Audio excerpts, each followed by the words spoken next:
नमस्कार। आज हम बात करने वाले हैं एक बहुत ही आम दवा मेबेंडाजोल के बारे में। ये दवा कीड़ों के इन्फेक्शन के इलाज में इस्तेमाल होती है। हम इसके क्लिनिकल प्रोटोकॉल को आसान भाषा में समझेंगे कि ये काम कैसे करती है, इसके साइड इफेक्ट्स क्या हो सकते हैं और सबसे जरूरी एक मरीज के तौर पर इसमें आपकी भूमिका क्या होती है। तो सवाल यही है ना? क्योंकि ये सिर्फ एक गोली खाने भर की बात नहीं है। इलाज तभी पूरी तरह से सफल होता है जब दवा और मरीज के बीच एक पार्टनरशिप हो। चलिए इसी पार्टनरशिप को समझते हैं और देखते हैं कि इलाज को सफल बनाने में कैसे मदद की जा सकती है। तो सबसे पहले ये मेबेंडाजोल आखिर है क्या?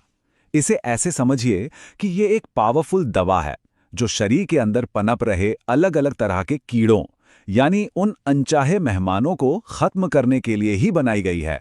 इसका मिशन बिल्कुल साफ है, इन कीड़ों को टारगेट करके शरीर को इनसे छुटकारा दिलाना।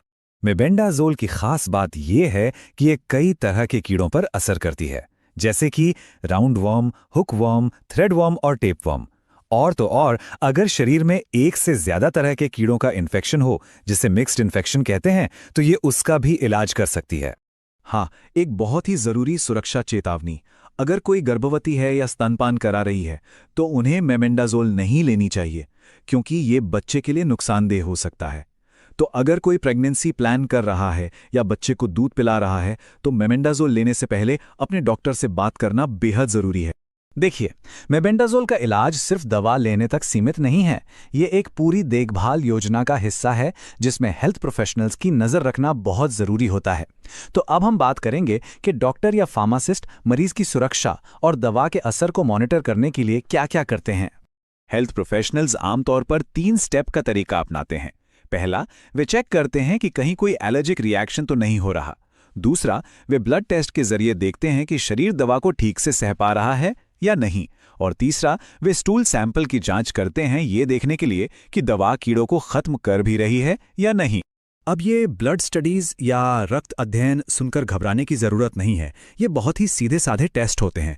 इनसे बस लिवर कैसे काम कर रहा है और ब्लड सेल्स की गिनती क्या है ये पता लगाया जाता है। इससे ये पक्का हो जाता है कि शरीर पर दवा का कोई बुरा असर तो नहीं हो रहा। चलिए अब आते हैं इलाज के सबसे अहम हिस्से पर, यानी मरीज की अपनी भूमिका पर। मेबेंडाजोल बहुत असरदार दवा है, लेकिन वो सिर्फ आधा काम कर सकती है। बाकी का आधा काम मरीज पर निर्भर करता है। इन्फेक्शन को दोबारा होने से रोकने के लिए कुछ आसान से कदम उठाने पड़ते हैं। ये समझना बहुत जरूरी है कि कीड़ों का इन्फेक्शन एक इंसान से दूसरे इंसान में बहुत आसानी से फैल सकता है। ये हाथों से, कपड़ों से, यहां तक कि घर के सामान से भी फैल सकता है। इसीलिए खुद को दोबारा संक्रमित होने से बचाना यानी सेल्फ कंटामिनेशन से बचना बहुत ज्यादा जरूरी है। तो दोबारा इन्फेक्शन से बचने के लिए क्या करना है और क्या नहीं? बहुत आसान है। नाखूनों को छोटा और साफ रखें। शौच के बाद हाथों को अच्छी तरह धोएं। और अगर किसी को इन्फेक्शन है तो उसे अकेले सोना चाहिए। ये छोटे छोटे कदम कीड़ों को फैलने से रोकने में बहुत बड़ी मदद करते हैं। अच्छा, अब बात करते हैं मेबेंडाजोल के साइड इफेक्ट्स की। किसी भी दवा को लेने से पहले यह जानना अच्छा होता है कि क्या उम्मीद की जा सकती है, ताकि अगर कोई चिंता वाली बात हो तो डॉक्टर से बात की जा सके।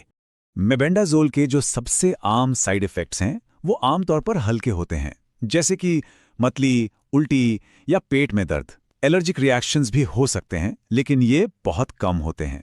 हाँ, अगर दवा की बहुत ज्यादा डोज ली जा रही हो तो बाल झड़ने की समस्या भी हो सकती है। ग्रैन्युलोसाइटोपेनिया ये एक गंभीर लेकिन बहुत ही रेयर साइड इफेक्ट है जो मेबेंडाजोल की बड़ी डोज के साथ हो सकता है।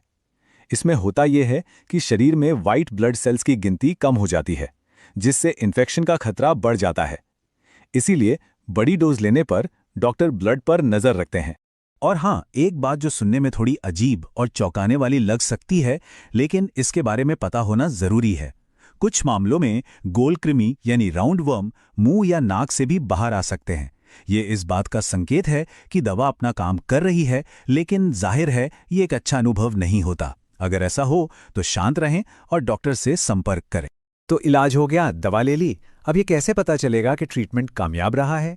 इस सेक्शन में हम बात करेंगे कि हेल्थ प्रोफेशनल्स ये कैसे कंफर्म करते हैं कि इन्फेक्शन पूरी तरह से खत्म हो चुका है। इलाज की सफलता का सबसे पहला और साफ संकेत तो यही है कि कीड़े शरीर से बाहर निकलने लगते हैं। ये एक अच्छा संकेत है कि दवा असर कर रही है, लेकिन डॉक्टर सिर्फ इसी पर निर्भर नहीं रहते। ये पक्का करने के लिए कि इन्फेक्शन जड़ से खत्म हो गया है, डॉक्टर स्टूल सैंपल्स की जांच करते हैं और इसके लिए उन्हें 3 नेगेटिव स्टूल कल्चर चाहिए होते हैं। इसका मतलब है कि लगातार 3 सैंपल्स में कोई कीड़ा या अंडा नहीं मिलना चाहिए। जब ये 3 नेगेटिव रिपोर्ट आ जाती हैं, तब जाकर मरीज को आधिकारिक तौर पर इन्फेक्शन फ्री माना जाता है। तो ये पूरा प्रोसेस हमें दिखाता है कि सिर्फ दवा का काम करना ही काफ़ी नहीं है, मरीज का व्यवहार और उसकी भागीदारी भी उतनी ही ज़रूरी है। ये हमें सोचने पर मजबूर करता है कि सेहत के और कौन-कौन से ऐसे पहलू हैं जहां डॉक्टर के साथ हमारी ये पार्टनरशिप बेहतर नतीजे दे सकती है। मित्रों, दवा शुरू करने से पहले अपने डॉक्टर की सलाह अवश्य लें। यदि वीडियो पसंद आया हो तो इसको लाइक, शेयर और सब्सक्राइब करें ताकि इन्फॉर्मेशन दूसरों तक पहुंच सके। धन्यवाद।